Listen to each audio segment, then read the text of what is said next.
welcome the Q&A. It's beautiful. Of course, let's discuss some things, Mariana, and we will do that with 3 topics. And let's start with energy transition. We have a short video.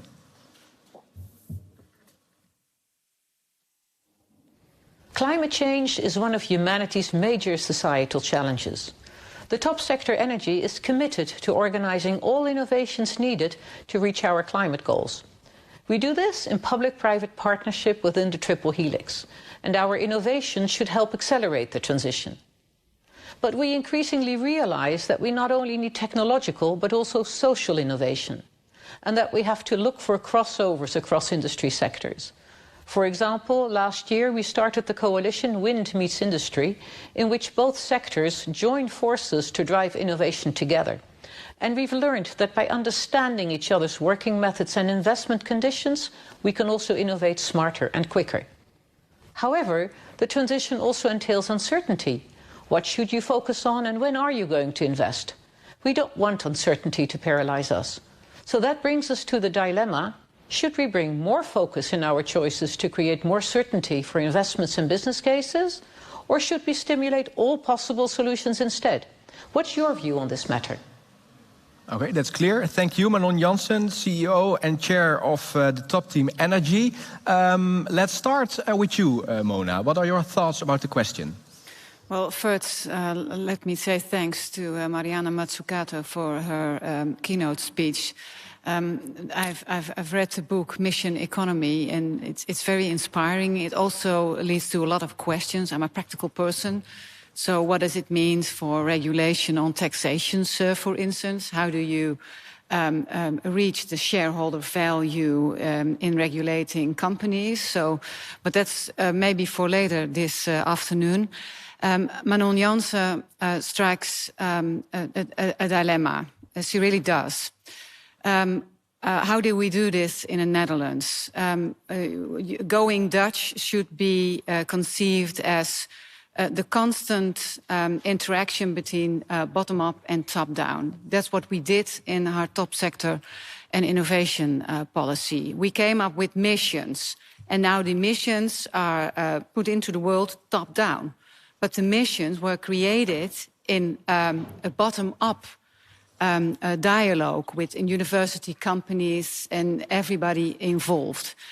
The financial means which we use for research and developments are not endless, of course. So at the end of everything, we choose. But we choose within the innovation and top sector policy, again, with university companies and everybody involved. And at a certain point in time, that will lead to this technology is being funded and this one isn't. But it's not something that I come up with in my ministry or Stientje does. It's, again, a process of working together. But at the end, you have to choose. But in the end, of course, money isn't endless. Love is, but money isn't. So in the end, you have to choose. But it's after a complete process of bottom-up discussions. And one of the things which is really a question in my mind and in everybody involved in this innovation policy, how do you get SMEs, smaller companies, being part of this process? And that's an important question, because you need big companies, you really do. Mm-hmm. But innovation and innovative thinking is much more part of DNA of smaller companies. So my question, which maybe Mariana Mazzucato can answer, can give us some answers. How do you involve these smaller and medium-sized companies in this complete process? Because I think that we need them to, in the end, choose the right technology. Okay, clear question. Let's ask Mariana, what do you think? Right. So first, when we say that money isn't limitless and love is, I think we should remember that with COVID, again, a big lesson is money comes out of the woodwork. It literally does when we think something is urgent. Whether it's when we go to war, no one ever says, when any country, the Netherlands or UK or the US, no one ever says there's no money. They just go to war, right? So we should just pause a bit and remember that the first thing is to make sure we're treating just as urgent or social, societal problems as we do, whether it's wartime or a COVID crisis when it's too late. So we can't create money. We always do, but we I just want to say that for the record. With SMEs, you're absolutely right. I think it's wrong to think that their DNA is about innovation. Most SMEs don't innovate. There's a lot of status quo in small, medium, and large companies. But you're absolutely right that kind of entrepreneurship, that willingness to take risks sometimes is larger in companies that are new. It's often a question of age, not size. That's another thing we should be careful not to confuse age with size. But I think my point about picking the willing and not picking winners is very much about saying, this isn't about a list of sectors or even a list of types of companies, SMEs versus large companies. This is very much about choosing a direction, within that choosing a mission, having a portfolio approach, which, as you say, we have to choose what's in the portfolio, but we don't just choose one or two things. We need to make sure the portfolio is indeed wide. And in terms of that bottom-up projects, if you are a small company, you will need extra support, but not because you're small, do you get support, but because you're willing to be part of the solution. So the first thing is, how can we really increase the animal spirits, the willingness to innovate and invest towards, areas that we think are very important by the SME population? And they will require more patient long-term finance, of course, because they are small, but you're supporting them not because they're small, but because they are perhaps young, willing, and just don't have enough capital. And that's a very different mindset, because it means you don't have SME policy. You again have your mission-oriented policy, which will have a particular, types of support for SMEs. And procurement is one of the best ways to do that. In the US government, they have the SBIR procurement policy, where every government department has to spend 3% of its budget to procure in innovative solutions from small, medium enterprises. Okay, that's clear. Let's also, because Mona also mentioned the universities, please share your thoughts, Robert-Jan. Well, let me first of all thank also Mariana for the great talk. We know each other from Brussels. We've been working together on the missions at European level under Horizon Europe. I think our key message is there should be leadership from government. Government should be co-creating markets and not just leave it to the private sector or to universities. And that's something, certainly when we talk about the energy transition, that's something everyone is waiting for, a clear vision. Do we want to have this hydrogen economy? Is that our vision? And what is then the strategy to get there? And is government willing to do more than just serving tea and cookies and bringing people together, which has been normally the traditional role of government? A government which really takes responsibility and risk by investing, by deploying all the instruments it has. Mariana just mentioned public procurement. 17% of the GDP in Europe is determined by public procurement. Let's deploy that instrument. I think then, once the government is clear to take that risk, to have that vision, to have the strategy, everyone will join in.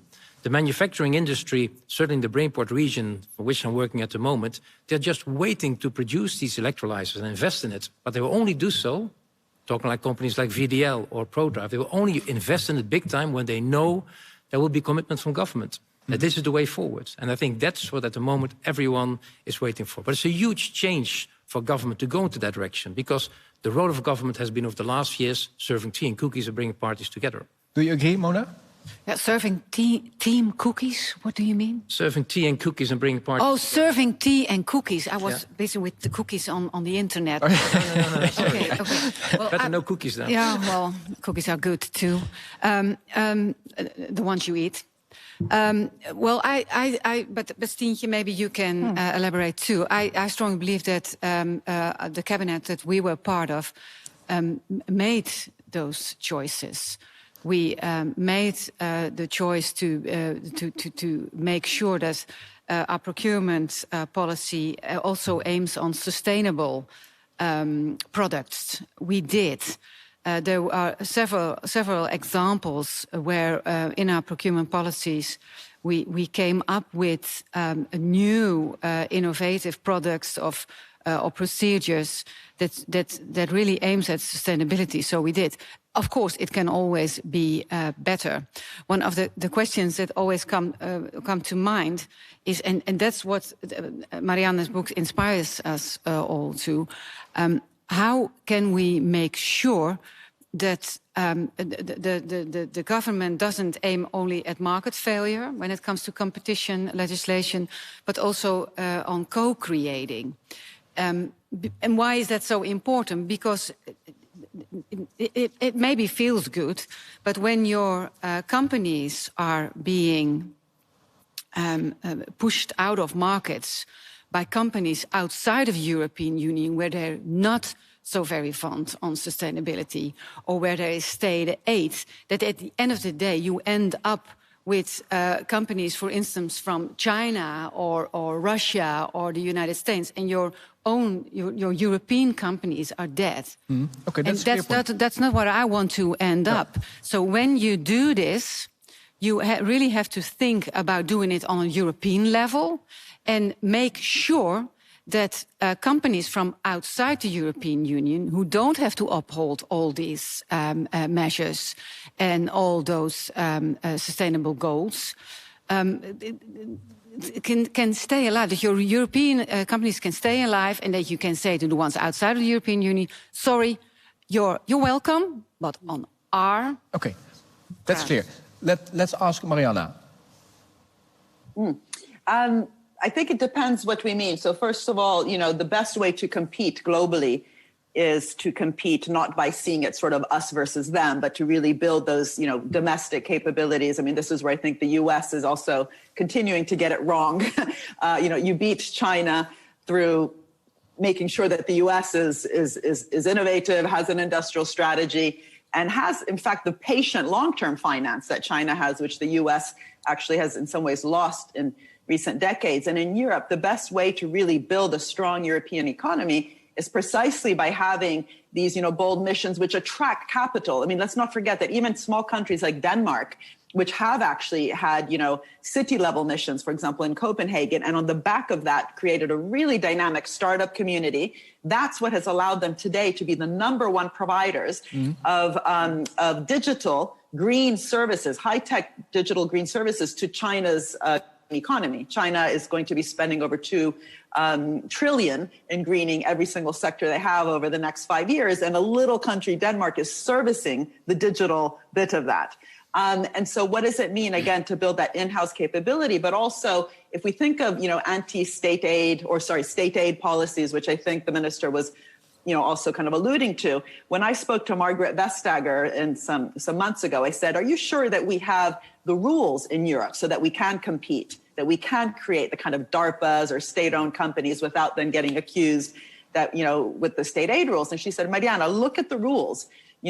If you're actually doing the really, bold strategies, if you're transforming markets in the way that she said she had read that I write about, actually that's okay. What you cannot do is just hand out money to dying sectors, so the kind of loans, for example, that in Italy, the public bank gives to Italian companies often are against the state aid rules precisely because they are just kind of loans to stay in place as opposed to transform, like that KfW loan that I mentioned, which forced the steel sector to transform itself in order to get any public subsidy. And so I think that's why I keep bringing it back to the design challenge. How can we really be bold, as Robert was saying, on all the government instruments, grants, loans, procurement, to transform our economy? Okay. And that's what's going to make us... Yeah, sorry. Okay, short reaction. One short reaction. I agree. We have to be bold, but we also have to be careful that our own bold European companies don't get competed out of markets because of companies from elsewhere who don't. Okay. And that's where I draw a line. I agree. Okay, that's clear. Let's bring in the next mission team, and that's agriculture, water and food. If we talk about the effects of climate change, we often talk about rising sea levels. And secretly, we think that we still have a couple of decades before we experience any impact. In reality, we see that the most urgent effects of climate change is the jamming of our food systems. Our production method is not sustainable, and more than 800 million people go to bed without having eaten enough. With a growing population to 10 billion people the coming decades, this will merely become a bigger problem, and the health and societal impact will be even more disruptive. This trend urgently calls for the development of breakthrough solutions that lead to structural changes in our food system. To achieve these breakthroughs, there is a need for new thinking, more disruptive innovations which can be applied with speed and with more impact. We need new business models, new forms of cooperation with unusual partnerships along the value chain, across sectors and borders. My experience is that you get what you pay for. If you pay for sustainably healthy produced food, you will get that. It is a matter of changing the earning model of the food chain. Sounds easy. So what is the hurdle to take? The point is that the Netherlands doesn't stand on its own as the second largest exporter of agricultural products in the world. How do we relate to Europe, as our markets are very much interconnected? How to tilt the EU playing field? How can we realize our national targets and ambitions for a sustainable, circular food system without losing our international export position, where the demand of consumers is focused on low-cost production? Marianne Mazzucato, I'm very curious to hear your thoughts. That's, of course, Edith Schippers, chair of the board of Food Valley NL. And she mentioned changing the earning model and unusual partnerships. Jaap, do you agree? Yes, I do. But let's talk about the system. But that's also where Professor Mazzucato talks about. I think that's the question, how to change the system. Because we are the second worldwide food exporter from the world. And that's not the goal. It's an achievement. And when we face some global challenges, like Edith Schippers just mentioned, when we talk about food distribution, but also the quality of food, and the differences there are in the world, and we have to produce more food for more people with less water, with a high sustainable goals. So when we look at COVID, and we took all our money in one pot to make a vaccine, we succeeded in that in 1 year, where it normally takes 30 years.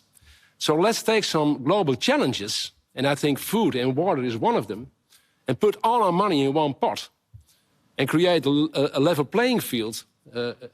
Well, let's begin with Europe, start with Europe, I think. And then we have content to talk about. But now we are distracted by money and by borders. But let's talk about the content. And when we look at the global challenges we are facing, I think we can take some global challenges and put the money in one pot and there put the effort on. And then you will succeed like we did with the vaccines for COVID. And when I look at the Netherlands, I heard the professor said that our top sector approach is a good approach. And I agree with that. I'm very proud of the top sector approach. But I think we must take it to the next level. And then let's start with the universities. The Wageningen University, when we talk about food, they have to be not related to subsidy, but they have to get a goal and get money for fundamental investigation and share that with other parties. I think that will be a very good first step for the new government to make the top sector money, get it loose from Wageningen University and for TNO, another university, when you look at global challenges and when you look at the goals we have to achieve worldwide. Okay, beautiful, clear. Marianne, is that also the first step that you have in mind? Yeah, I mean, just to be clear, it's not that I support the top sector approach. I think actually the title, you should change it, because I don't think you have anymore a top sector approach. You used to. Let's call it innovation helix. Innovation helix. Yeah, exactly. I think the concept of the top sector approach was the problem. It was an idea of let's choose random top sectors to do what? right? So the idea of a mission-oriented approach is to get all your sectors and to ask, what does that mean to then really foster the transformation within those sectors to achieve the goals we want?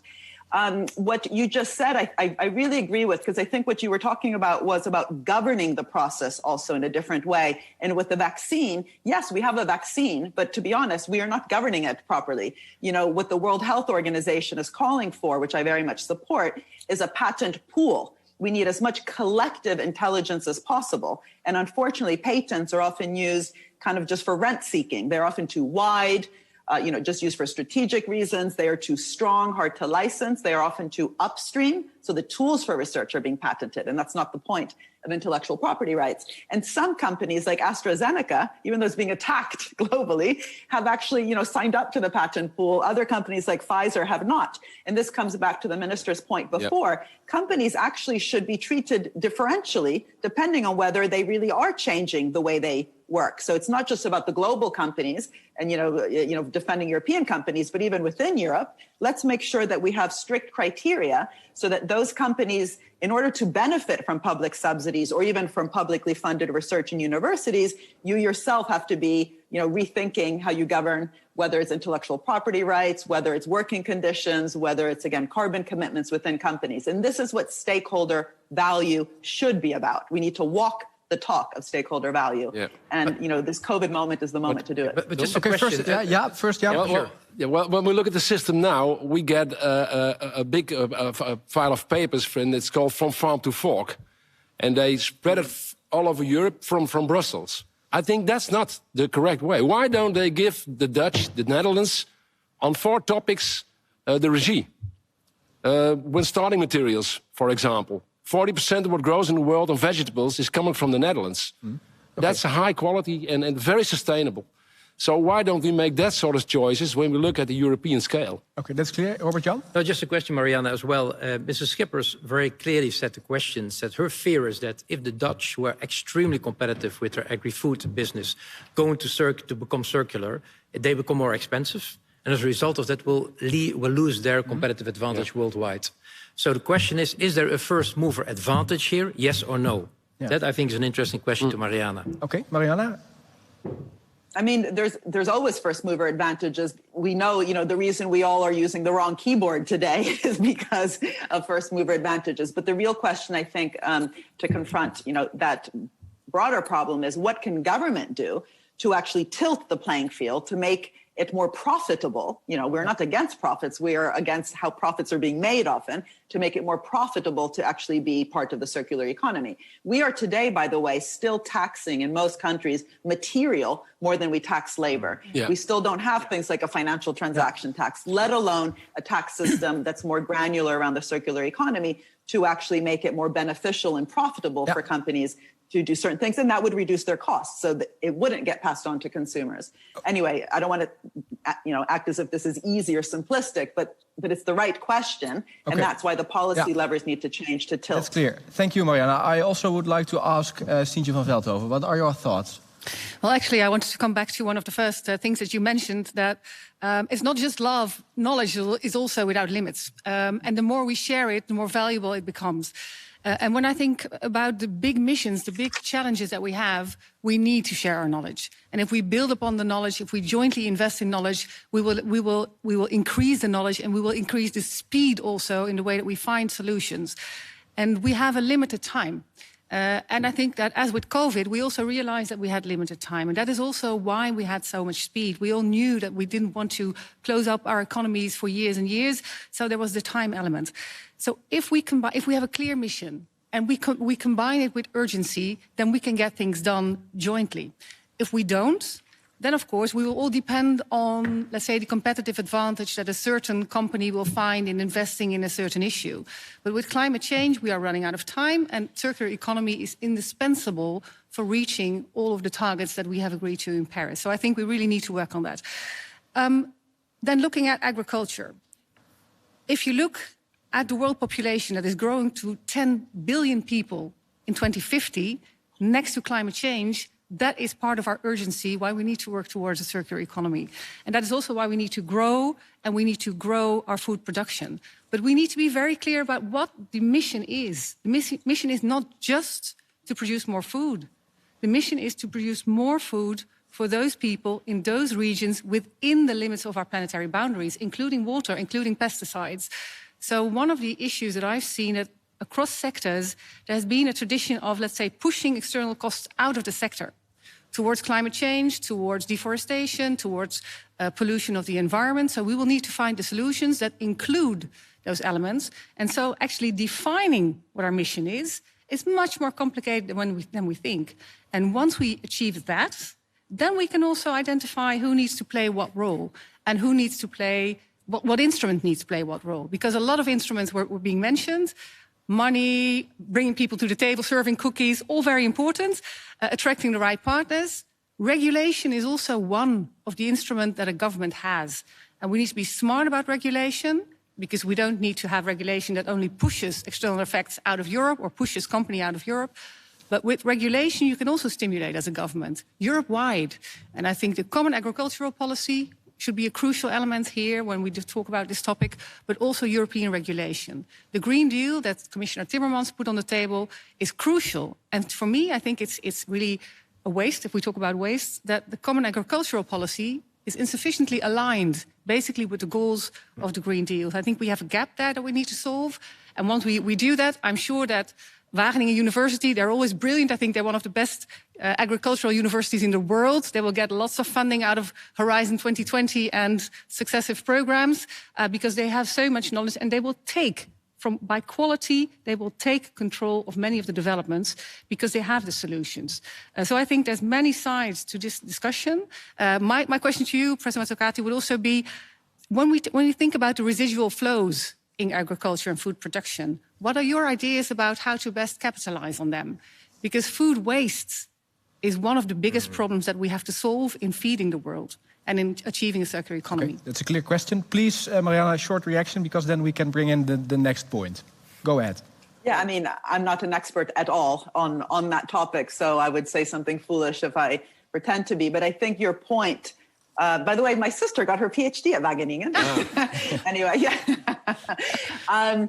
I think, the whole point of the circular economy is precisely to say that those concerns that you just very eloquently talked about have to be at the center of the economy. It cannot just be relegated, say, to a particular department. You know how before I was saying the NASA folks were saying we need to have more conversations between departmental silos. The circular economy has to be cross-cutting between all departments. And I think that perhaps is the most important point that I can say. And that won't happen, though, unless we face within our ministries of finance and the treasuries, where unfortunately often the bottleneck occurs. There's no lack of great ideas in the departments of energy and environment, or the Ministry of Innovation or Department of Health.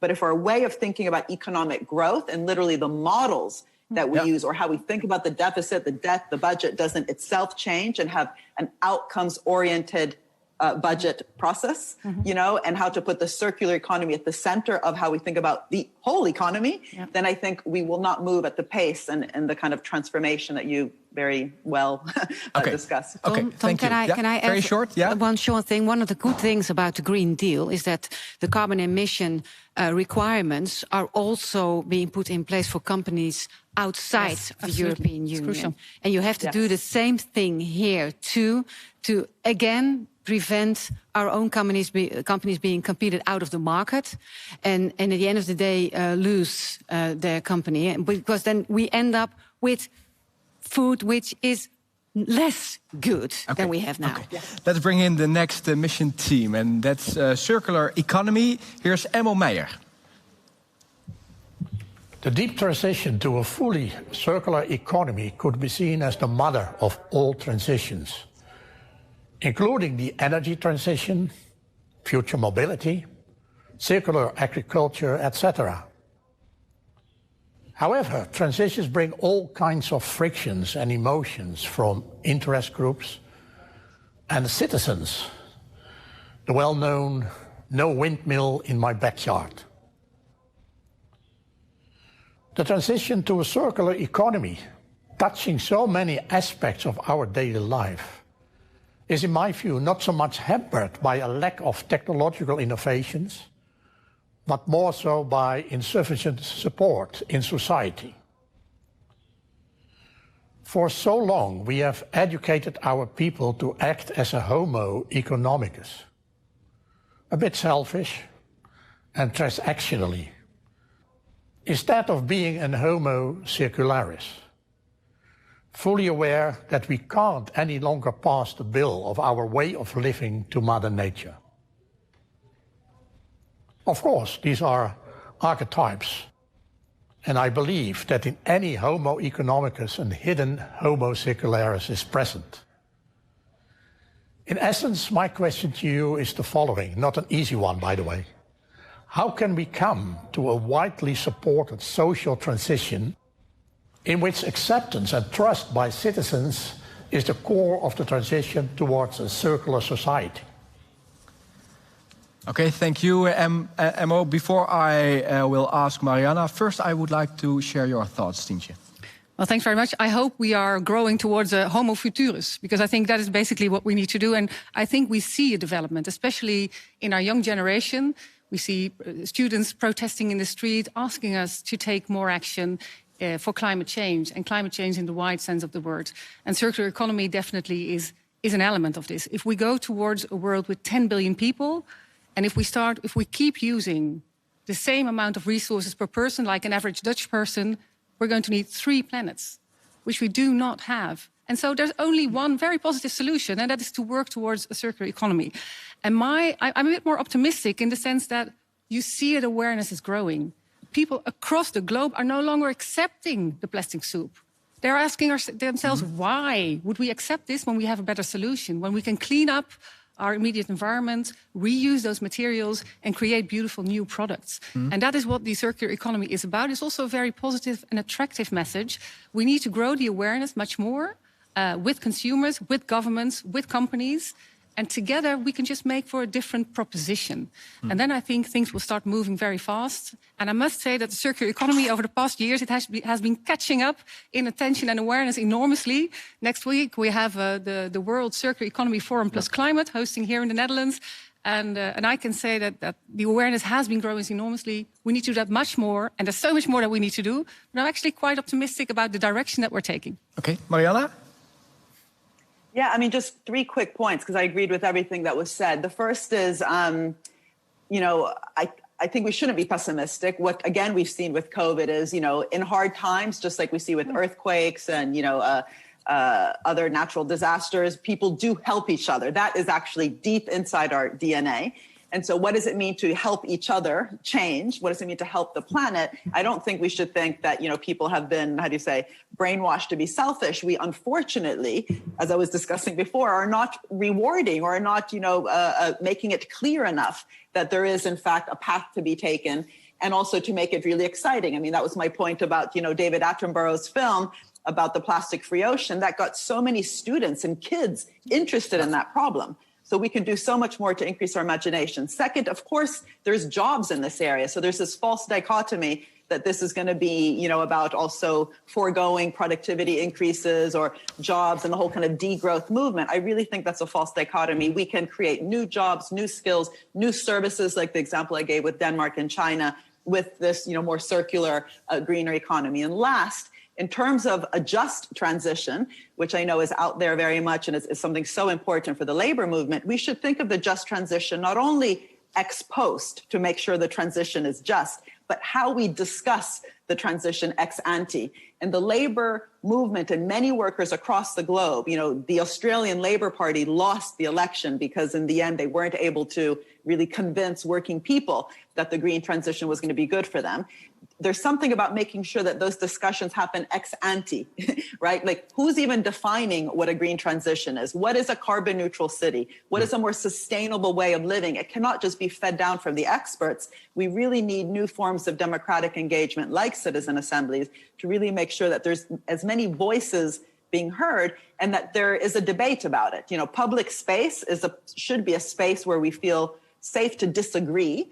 And it's not about hate speech on social media, but really new forms of public dialogue. And I think we really need to make sure that, take advantage of Black Lives Matter, the Me Too movement, Fridays for the Future, all these movements that in recent years have really increased the voices of marginalized people to be part of the green transition discussion itself. because otherwise many people will just resist it and see it as something that's being fed top down, and that eventually they will lose their jobs, from the status quo situation they've been comfortable with. Okay, unfortunately, Mariana, time's up. It was an honor to have you in our show. So thanks a lot for joining us today. Thank you. I learned very much. Thank you.